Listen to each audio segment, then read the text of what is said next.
When I moved here 2 years ago, I would say that I had more optimism and even excitement just to be in this place.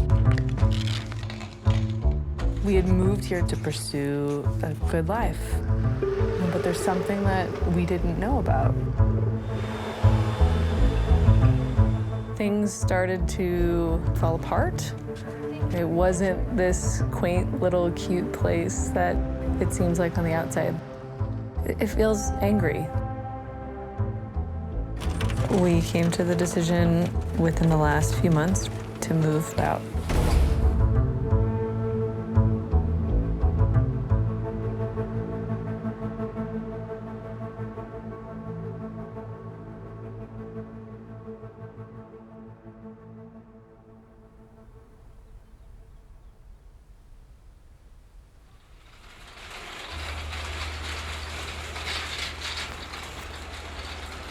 People tend to think that rural life is simpler and easier and less complicated, and in fact, it's the opposite. Escalante is very rural. Its population about 700 to 900. The advantage is you know everybody, but the disadvantage is you know them too well. I have people that not only know where I live, they know what I grow in my garden, how many chickens I've got, and then I've got bees in the backyard. It is a unique place. It's full of characters and eccentrics, and I think it's different than a lot of other towns in southern Utah. A lot of that is just because of the landscape.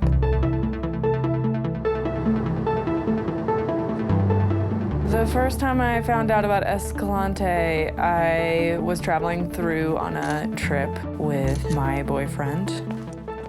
We went canyoneering and camping and hiking. Yeah, it smells like parsley. I grew up in Illinois, and it's totally different landscape. It's remote, and you're free, and you have all of this space to yourself, and you can see for so many miles, and it's unlike anything I've ever experienced. When you discover this area and it grabs you, it just doesn't let go. Most of the people felt that connection to the land. And I guess maybe that's what happened to me too, because it was the land that brought me here. I love the bigness of it. Thousands of acres with no power lines, no buildings, no roads. It doesn't exist anywhere else I'd ever been. After visiting Escalante for a few times, I had said, I want to come back to this place. I want to live here. And I had told Kelton that I was going to come with or without him. We decided to come together a couple of years ago.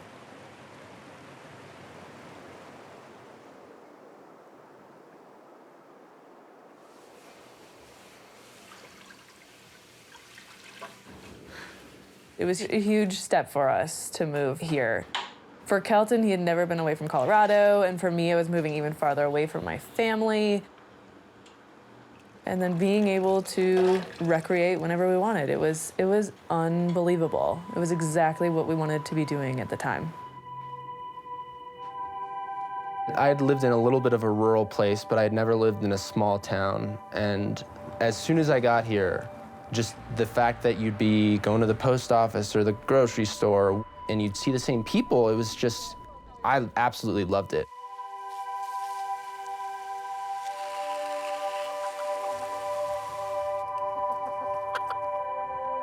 I was used to just being an anonymous face and having to communicate via electronics with someone to hook up with them.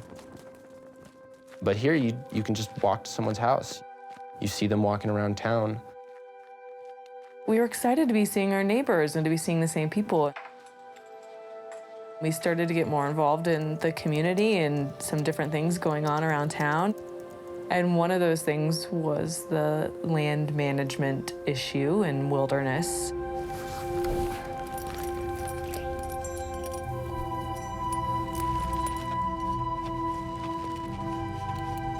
When we lived in Colorado, we never really thought about who owned the land that we were going out to visit and how it was managed. We kind of assumed that, of course, everyone agrees that there should be a national monument here, and there's a reason that this specific area of land was made a national park. We quickly found out how contentious all of that really was and how it was very liable to change in the very near future. When the Mormons first came here, this was a land that was not even part of the United States. Everyone else was going to Oregon and California to the gold and to get to the goods out there. They came out to Utah and kind of settled here because they wanted to be left alone. They traditionally have felt that because they were the first to come here, they can do whatever they want. So whenever the federal government takes a little more bite out of Utah, they keep saying, hey, we came all the way here to get away from you guys, and you keep coming into our state and telling us how to run it. It is a pleasure and honor for me to introduce to you today a good steward of nature, our environmental president, President Bill Clinton. 22 years ago, President Clinton declared this huge tract of land a monument. Today, the Grand Staircase, Escalante National Monument. They turned on the TV, and President Clinton was giving away 2.1 million acres at that time of Utah. Thank you, and God bless you all. It was considered almost like a taking, like the president took something from the local people without asking. The government came in and they began to regulate. They couldn't put as many cows, they couldn't put as many sheep, they couldn't use the land the way they wanted to. The locals looked at each other and said, we've been here 120 years. We built the roads, we built the reservoir. That mountain's named after my uncle. You just come and tell us how it's gonna be. And that just didn't go well. Well, it's all bullshit that he come in here and made a monument. He done it though to lock his coal up to please the environmentalists.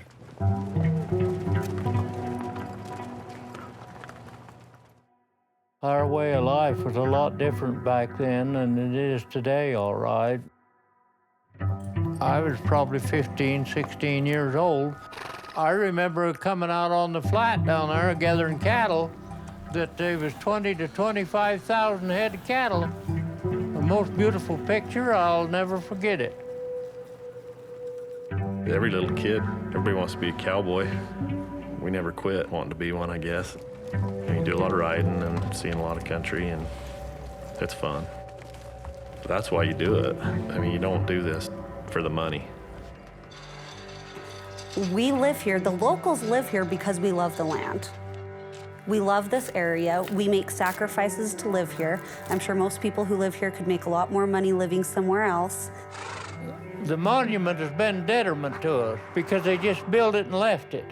They just done away with our permits when we couldn't run our cattle out there anymore. There are people who just seem to think that the only way to make a living around here is to exploit whatever they can, either through cows or digging up whatever is out there to dig up. It's just like a fantasy that just doesn't die. I have the right to turn those cattle out down there.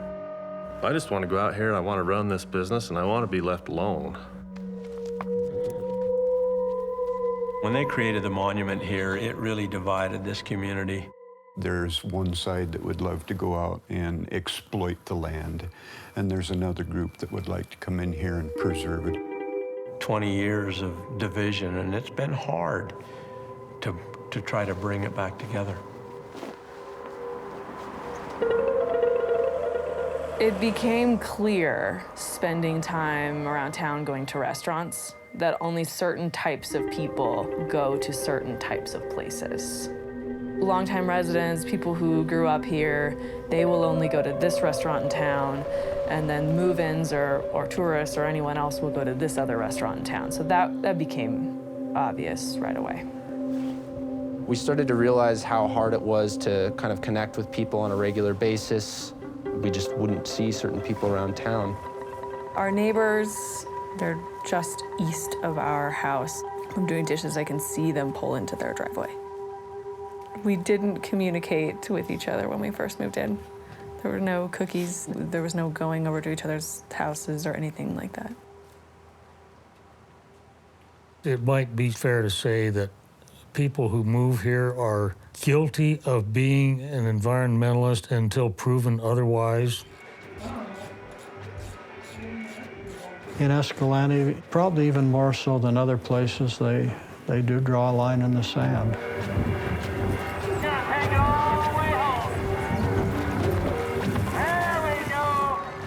There's a clash between us and them, the newbies and the old-timers, whatever you want to call that.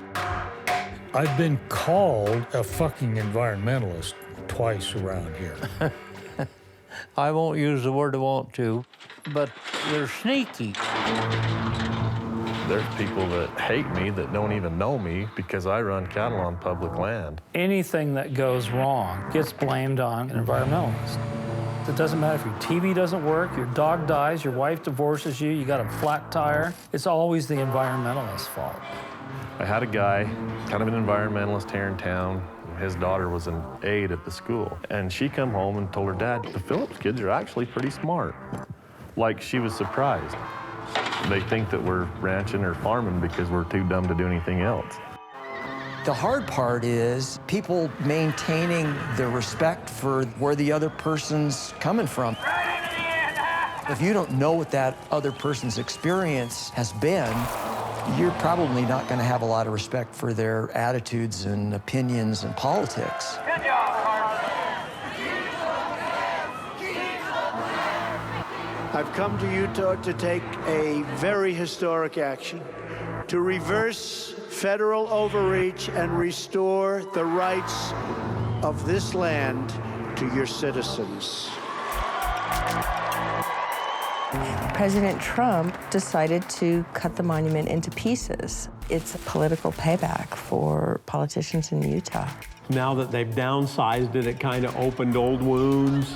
You don't know how many times I heard, oh, you need to get over it. And then all of a sudden, the other side is saying, you need to get over it, you need to get over it. We are local. We think that the best interests of our community lie in keeping the monument as it currently stands.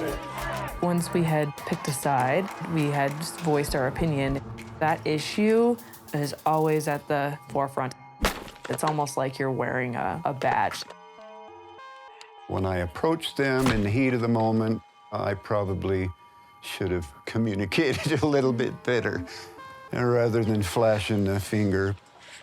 Well, sometimes people can get us excited and we lose our cool. So, it's a universal language, that finger.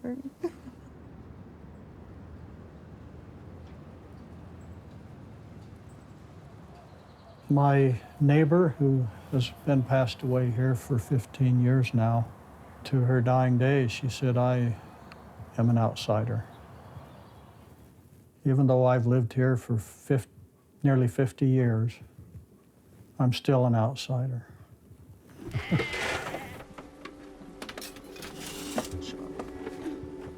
We live in the middle of frickin' nowhere, and there's only 800 people here. It's just ridiculous that we can't talk to each other or get to know our neighbors. There's also just a feeling when you're walking down the street that you're just not really welcome.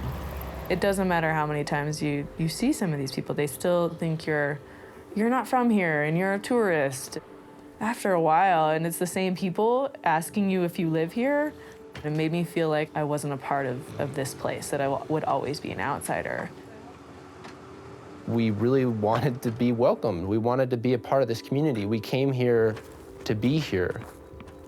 Until people start talking to their neighbors, I don't know how it will ever have a real resolution.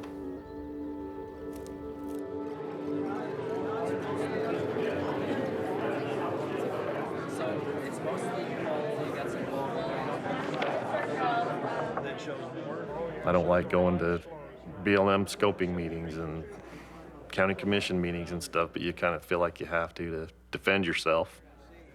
Hope all the ranchers are there and a lot of people that kind of support us, but I know there'll be a lot of the environmentalists there, and they'll be voicing their opinion. I mean, I don't even know what word to use to describe it, to say how disturbed and disappointed we were that President Trump's proclamation changed the rules.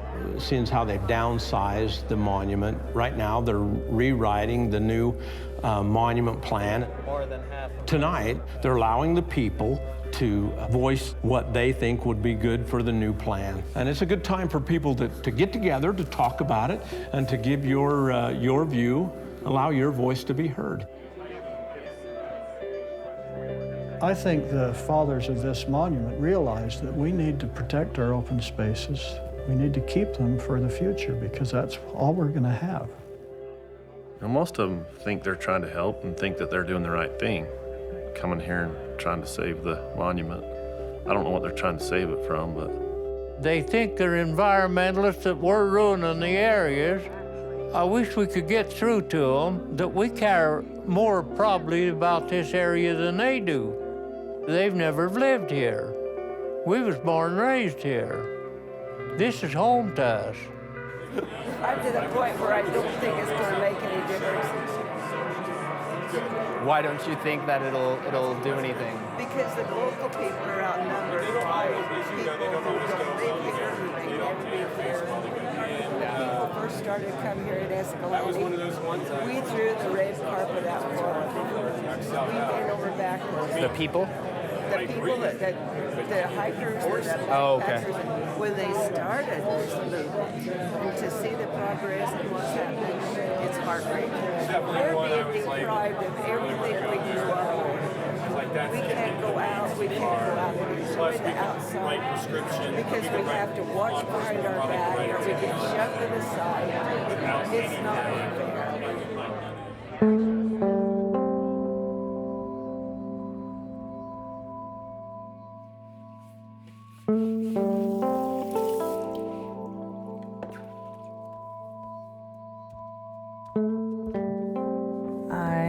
Pregnant. I'm 6 months, almost 6 months along, due in February.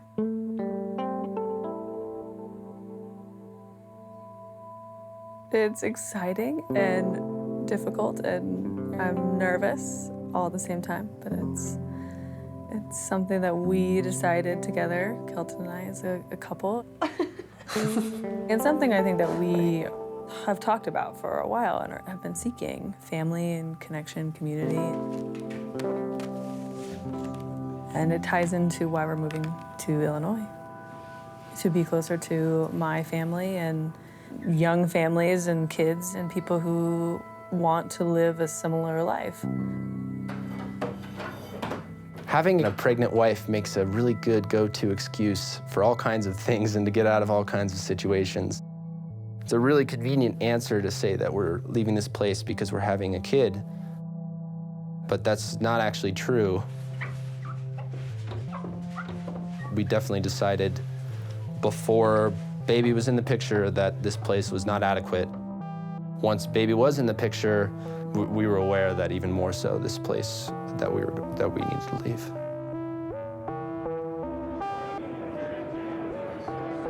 So we're at 300 East, 120 North, right next to the Lindsay's. You know where they are? Or Lindsay's.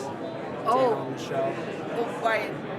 Did you go and help my sister-in-law this weekend or this summer? Right. Oh, well, my parents own that house. Well, I'm glad to know that, and I appreciate your kindness. Yeah, and I'm so glad to finally meet you. It's nice to meet you too, because I thought that was a very kind act that you did to help my sister-in-law with the loading of the leaves. And that thing was full to the brim. I was like, oh my goodness. I'm always squirming. Yeah, all this is this especially. If you live in a place where you feel like the majority of people don't want you here, I don't know if someone could ever feel like they belong. Would you just be ignoring what's going on around you? But what if? What if they don't think that, and I'm just making that up in my head? If you take Kelton and Stephanie, for instance, I don't want to use the word stereotypical, but they come into town and they enjoy hiking and they just don't quite have the same type of lifestyle that we do. So there's a little bit of hesitation there. And we have horses in our yard, and I wonder if they think that we're radical right-wing, we're gonna go destroy this land, you know, regardless of what anybody else thinks. I think I've perpetuated those stereotypes, and I've been afraid to talk to certain people because of it. That's preventing me from going and saying hi to my neighbor. They're probably feeling the same way too. I think that there's probably been, I don't know on their part, but on our part, just the assumption is, well, I don't know if they'd like us. I'm embarrassed that we haven't reached out and, you know, got to know them better and tried harder.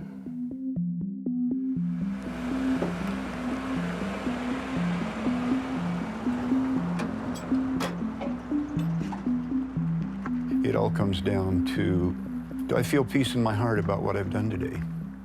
Mostly yes, sometimes not. I didn't sleep the night that I flashed the hand signal. That wasn't a good experience. So I would have to say to them, if they're listening, sorry.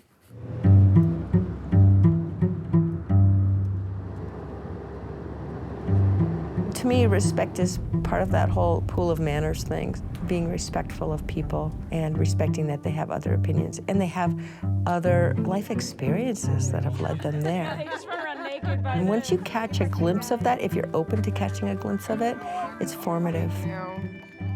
I just don't get into discussions with people who I know are going to be vehemently opposed to my point of view. It's just gotten to be my way of life to just not engage with them. If somebody has a different opinion than you, it's because they've had different experiences, they had a different upbringing. I think it's easy to forget that, so let's focus on the common ground and then try to find a solution that can make the most people happy. But I believe that this town could easily go on this way for another decade, where it's two parallel communities that are sharing the same real estate. In a town where everybody knows what you're doing, when you're doing it, and who you're doing it with, that we can at least have a little bit more respect for one another. We're hoping. Well, I don't know. I don't know, but maybe after you live here 20 years, you get to be one of us.